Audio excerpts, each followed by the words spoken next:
క్యాటీ ప్రైస్కి చిన్నప్పటి నుంచి జెరోడర్మా పిగ్మెంటోసం అనే రేర్ జెనెటిక్ ప్రాబ్లం ఉంటుంది. దీనివల్ల సన్లైట్లోకి రాలేదు. వస్తే స్కిన్ క్యాన్సర్ వచ్చి బ్రెయిన్ డ్యామేజ్ అయి చనిపోతుంది. సో దానివల్ల స్పెషల్ విండోస్ లోపల పగలంతా లోపలే ఉంటుంది. తన తల్లిని చిన్నప్పుడే కోల్పోవడం వల్ల తండ్రి జాక్ తనని ప్రొటెక్ట్ చేస్తూ ఉంటాడు. పగలంతా లోపలుండి రాత్రి మాత్రమే బయటకు వచ్చే క్యాటీతో మార్గన్ అనే అమ్మాయి ఫ్రెండ్షిప్ చేస్తుంది.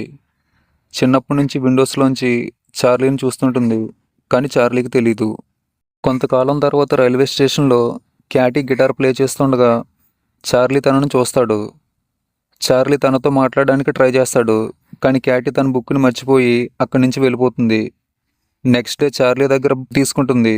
తర్వాత ఇద్దరు లవ్లో పడతారు. తనకున్న ప్రాబ్లం గురించి క్యాటీ చార్లీకి చెప్పదు, ఎందుకంటే తనను పేషెంట్లా చూడడం తనకి ఇష్టం ఉండదు. దీనివల్ల ఒక ప్రాబ్లం వస్తుంది.